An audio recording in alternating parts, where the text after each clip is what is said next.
Welcome to Church and State with Christopher Farrar and Brian McCall, where every few weeks we take a look at the strange happenings in church and state. And surprisingly, there seems to be more cooperation between church and state in their own decomposition than there's ever been in the history of the church. But we have some interesting stories. One, we're going to start in the Vatican with something that's gotten a lot of media attention recently.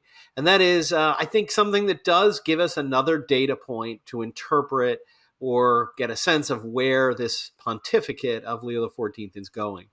So the infamous Jesuit, Father James Martin, sometimes Catholic, met with Pope Leo for a half an hour in private audience in the Apostolic Palace. The Vatican has confirmed the appointment. He posted this picture as proof, as well as other pictures where they're sitting at the papal desk speaking to each other.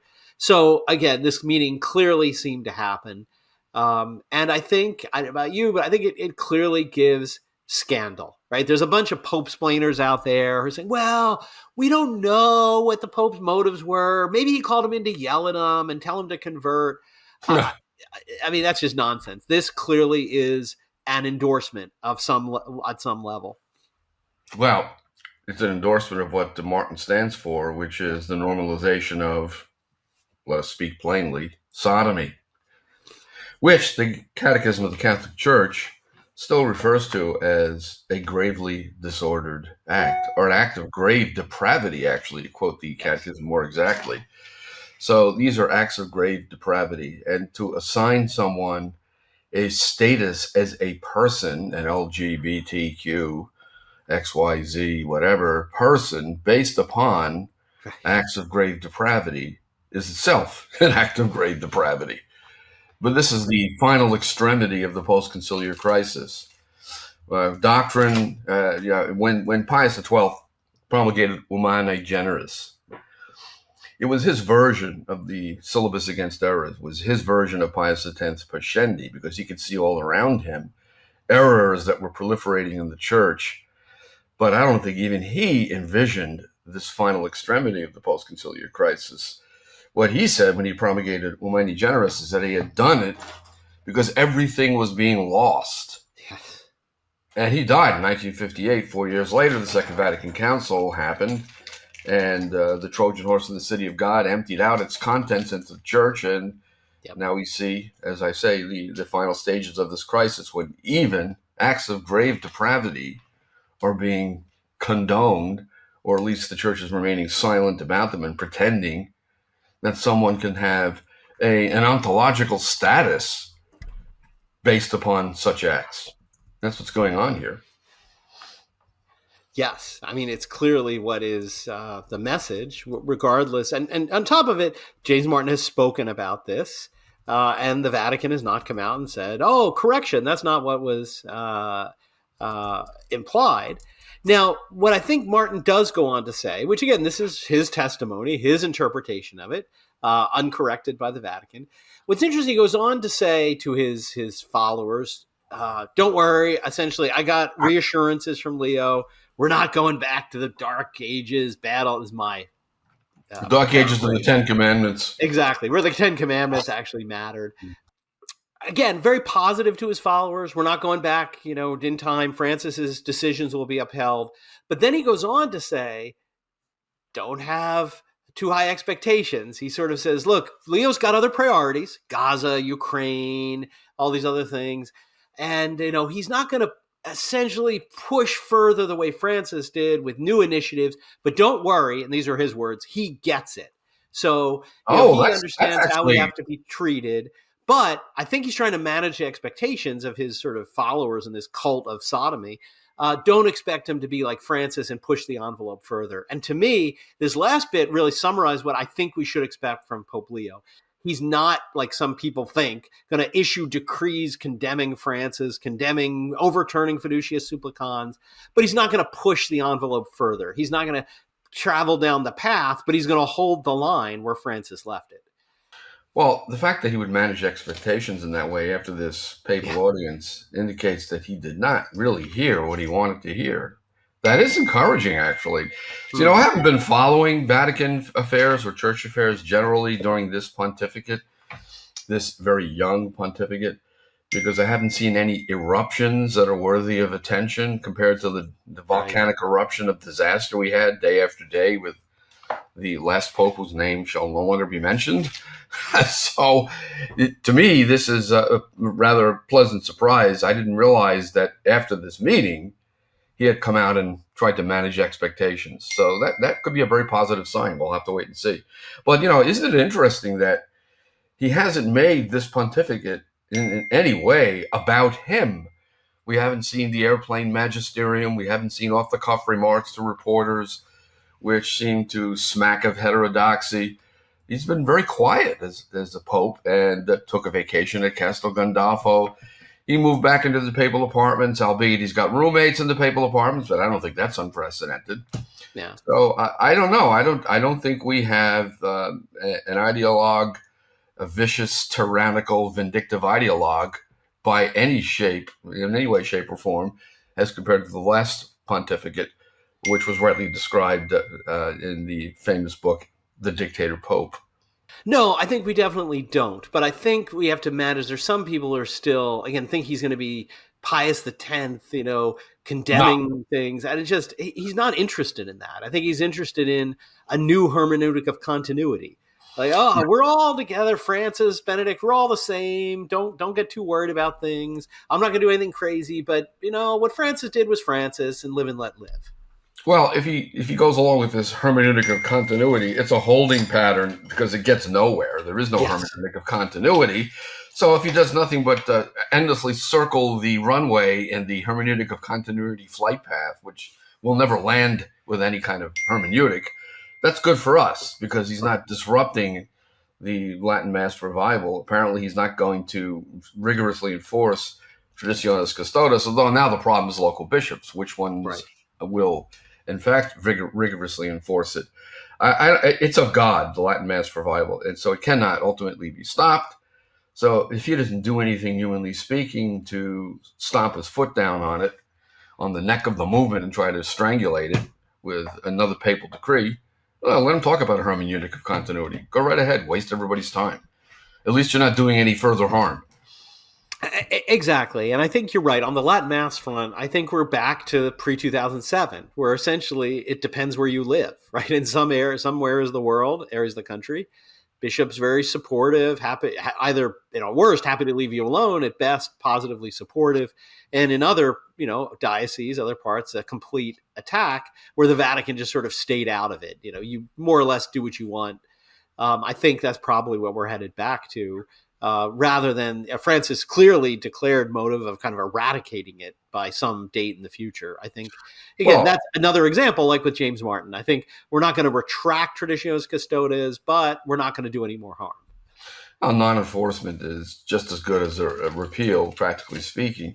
But what Yes. we're seeing in the Novus Ordo is reflected in the status of the Western nations, all of former Christendom, really, which is demographic winter. There are no replacements for the Novus Ordo population. The Yep. Novus Ordo population consists basically of septuagenarians, octogenarians, and maybe a few young people here and there, but the young people are flocking toward tradition to the extent that they have the faith at all. Those who want the faith are finding it in large measure in the traditional Latin Mass communities.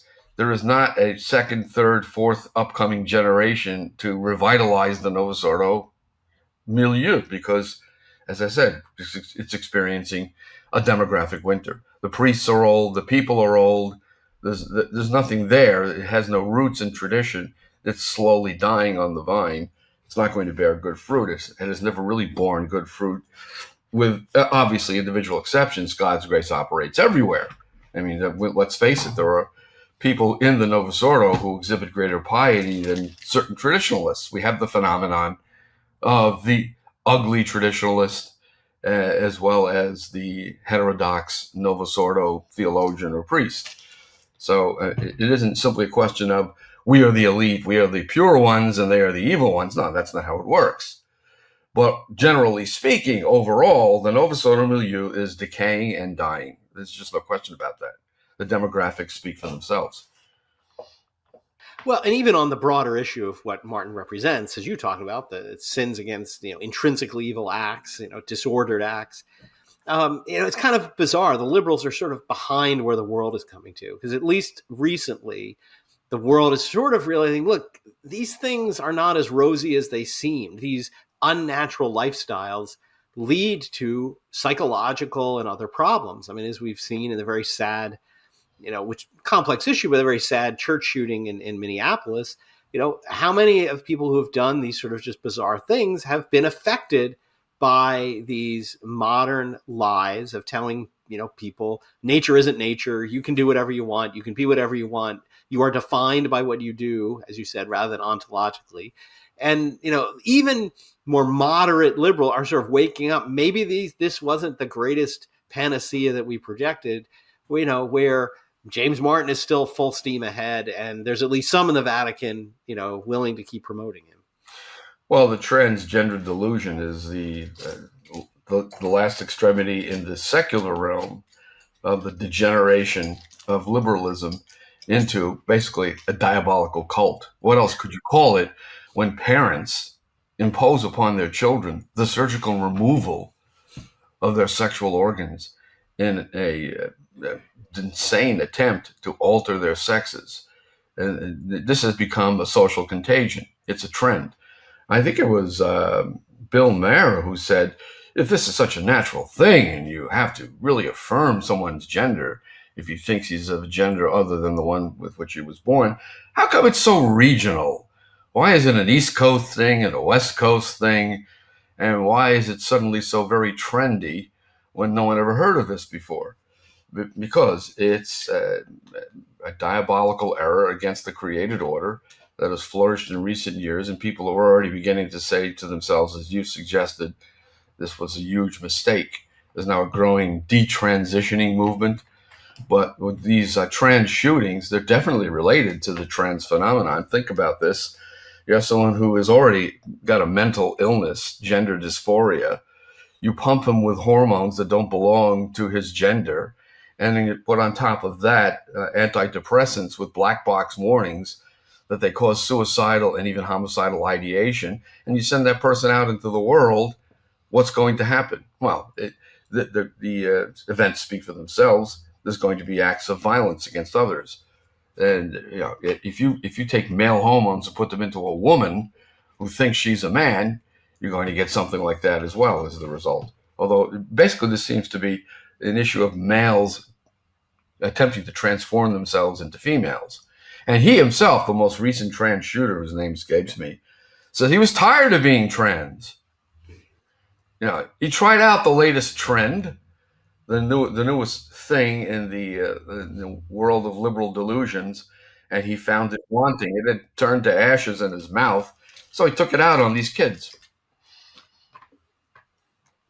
Yes, and again, there's other examples of that. But even beyond it, beyond these headline news, people are fundamentally unhappy. There's a lot of depression among young people, highest rates of taking antidepressants among young people. And as you said, this cult of liberalism is ending in sort of a cult, a demonic cult, because the devil fundamentally is unhappy, and he brings unhappiness and sadness, and that's what we see. So, maybe the liberals will sort of realize that their old 1960s sort of plan of liberalism is not even relevant anymore. But the grace of God is always operative, even in this intrinsically disordered social order that we now inhabit. So we see other trends, positive trends, encouraging trends. As we've already indicated, the Latin Mass movement is a young people's movement. Funny thing, about, I think, 25, 30 years ago, my wife chose as her email moniker, Trad Wife. Wow. And now we find there's a Trad Wife movement. They call it the Trad Wife movement.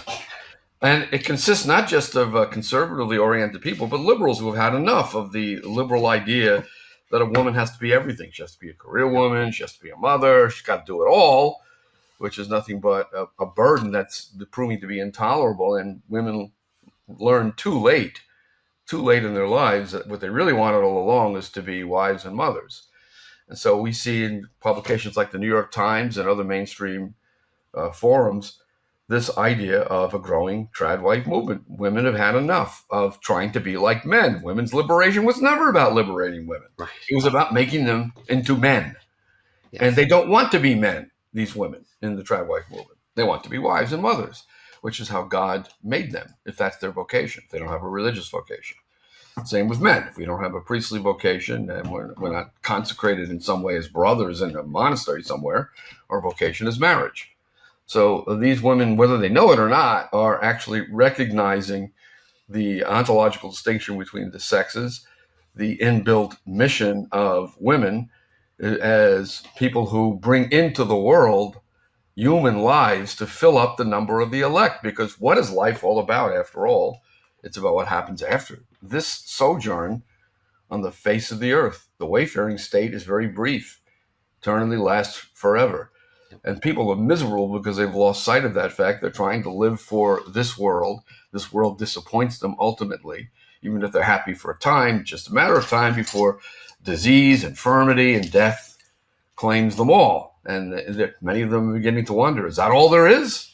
No, it's not all there is. And part of the way to recognizing that is to live according to God's plan. It's the owner's manual, the 10 Commandments. Very simple way. My burden is light and my yoke is easy, says our Lord. Well, your wife may have to be careful. She may end up in prison in the United Kingdom as we return to our story in the state, because, I mean, the United Kingdom is just more and more seeming to be turning into a police state, to essentially turning into the type of regime they claim to have fought World War II to stop. So in this story, a comedian, I'm not familiar with him. He's not Catholic, as far as I can tell. His name is Gran Linehan. He's supposedly famous for writing some show called Father Ted, co-creator of that. Never seen it. But he took a flight this week from the United States to London Heathrow, and he was met as he got off his flight by 5 armed policemen. Now, I've seen some pictures of this guy. He doesn't look like Arnold Schwarzenegger. He's a comedian. He was on a plane, so he certainly didn't have a weapon with him. 5 armed policemen were sent to take this guy down. Just before we get into the rest of the story, this is in a country where knife murders, people being abducted from the streets, rapes of women is at all-time highs. Crime is out of control, but they can spare 5 police officers to arrest a comedian. His crime? 3 tweets. Wait, was he a U.S. or a U.K. citizen? I think he's a UK citizen. Yes, Oh, he's okay. a UK citizen, but he was coming back. I think he does live in or part-time at least in the US. Yeah. So they dragged him to the police station, threw him in a cell, took away all of his stuff, and he's still sort of like wondering what did I do? So they brought him into a room, and they said that he was being arrested for violent, abusive acts. That he wrote on April 20th on X, quote, "If a trans-identified male is in a female-only space, he is committing a violent, abusive act. Make a scene. Call the cops. If all else fails, punch him in the balls." Now, talk about the prudence of what this guy wrote, but he's actually making a point that a man bursting into a woman's space, by which I think he probably means something like a bathroom, a very private space, used to be an act of violence. You'd be arrested for that. It is an abusive act to women. And he's sort of pointing it out. Now, call the police. Now, again, maybe we could quibble with, he shouldn't have sort of used this hyperbole, punch him. I think he says he meant it as humorous to sort of make the point, this is a man, but he tells him where to punch him. But this apparently is a crime to have written this on X. He apparently also posted a picture of people holding up a transgender flag, under which he wrote a caption, "A photo you can smell." Serious crime. Like, we don't need to be out arresting this or various gangs that are raping women or the knife murders. No. This guy said that you can smell the photo of these transgender, like, wow, this is just serious crime. I mean, this is sort of the state the United Kingdom's in. Well, this goes to show that the concept of public authority censoring speech deemed contrary to civic norms has never been lost. The only difference is that now the civic norms require that we pay homage to perversity, as opposed to rooting out opinions that are perverse. Pope Leo put it best. He said that lying opinions and vices which are propagated in the state should be diligently repressed by public authority, lest they insidiously work the ruin of the state. So he's saying that opinions that threaten the common good should be repressed by the state. Well, today the state thinks that the opinions which threaten the common good are opinions which challenge all manner of error and perversity. And Leo also warned that if you give equal rights to error and truth in the public square, error will prevail and truth will end up being the only thing that is persecuted by the same public authority. So we have a censorship regime. It's just censoring the wrong things. What should have been censored is the opinion that you can take a child, mutilate him or her surgically in an insane effort to change the child's sex. Whoever expressed that opinion should have been locked up long ago. But instead, that opinion has become a civic norm. And so the still operative principle of censorship by public authority now operates to enforce perversion. It was inevitable. And what the church has been saying for centuries is the inevitable outcome of this. But what's interesting, if we go back from the legal level, so on the legal level, we might say that it is prudent for the civil law to grant a civil right to say certain things that are imprudent or wrong or even erroneous for the greater common good. So to tolerate them and create a freedom from prosecution for certain things. But that's very different, and this is the distinction the church always made, from saying one has a fundamental right or a right in justice to say something that's wrong. And you can see how this philosophy has been so distorted by the people who have come to this person's defense. Because what's ironic about this person is his first tweet, let's just take his statement, that a man bursting into a woman's bathroom is an act of violence and aggression, is the truth. I mean, he's just speaking the truth. And at a philosophical level, he has a right to say that because it's true. That the fundamental freedom of speech at the highest level comes from truth. That one always has a right to speak the truth on a natural level. Now, he may also have a civil right for various political compromises and prudence, but they also don't want to run to they blur those arguments. And even though some who are defending this guy are saying, there's a fundamental right to freedom of speech to say whatever you think, whatever you want, and that's what needs to be defended. And that's really the wrong principle behind it, because that's the principle, as the popes have told us, and you remind us, ends where we are now, where it actually doesn't end in freedom. Like every promise of liberalism, it ends in the opposite. It ends in repression. Well, let's quote Leo on this point more exactly. This is in Libertas, paragraph 23. Was now considered briefly liberty of speech and liberty of the press. It is hardly necessary to say that there can be no such right as this, if it not be used in moderation, and if it pass beyond the bounds and end of all true liberty. And then he tells us what true liberty is. For right is a moral power, which, as we have before said, and must again and again repeat, it is absurd to suppose that nature has accorded indifferently to truth and falsehood, to justice and injustice.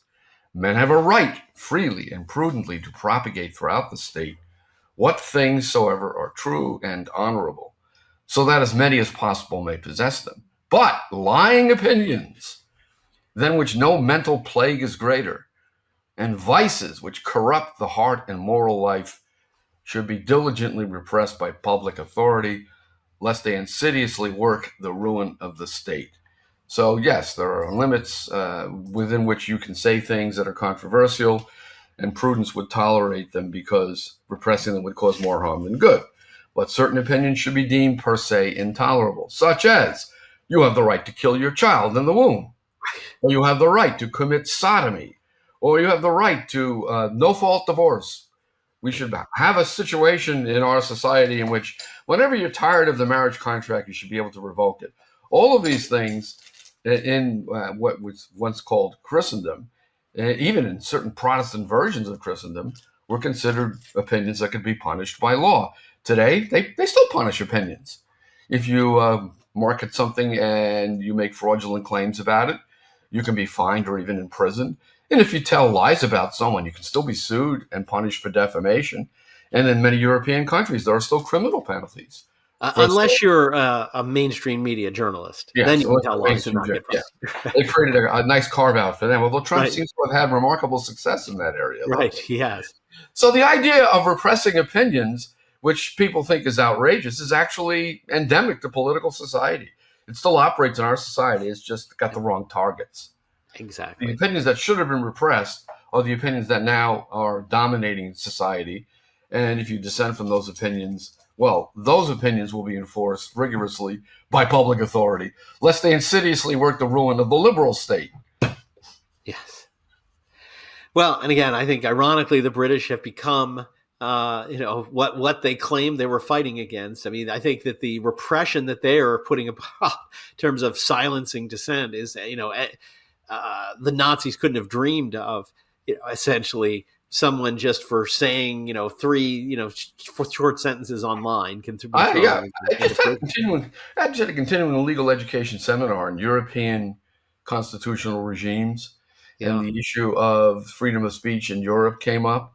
And this commentator never mentioned England, never mentioned France, and never mentioned Italy, where so-called hate speech can land you in jail. What did he mention? Hungary. Well, so I posed the question. I said, how do you mention Hungary where you can speak against the government and not mention England, France, and Italy and other regimes where hate speech lands you in jail? You know what he said? Oh, my notes are full of stuff about that. Well, then why didn't you mention it? Why didn't you talk about it? Because it wasn't politically correct to mention it. That's why. So exactly. This is what we're facing, and it's going to work its way to a conclusion in the total dissolution of the social order. And the Trump regime represents, as it did the first time he got elected, a partial reprieve. As I put it when he was first elected. Once again, he's pulled us back from the edge of the abyss. We'll see how long that lasts, though. Yeah, a reprieve from the sort of self-destruction that if they regain control, the Democrats regain control of the House of Representatives, putting aside the Senate, just the House of Representatives, that's the end. Yes. There'll be more investigations. There'll be more criminal charges against Trump. It will be another nightmare. So we'll see how that works out. Everyone should pray that this stopgap that God has allowed will continue through the midterm elections, at least. At least, yes.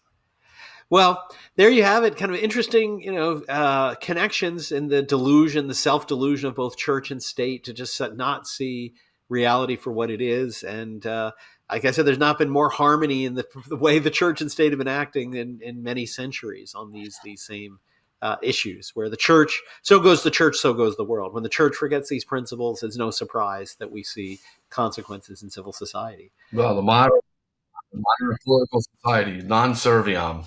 Non-serviam, exactly. Well, I hope you do have God's blessing on you in the next few weeks, and we'll see you in a few weeks to talk about top stories in church and state. Until then.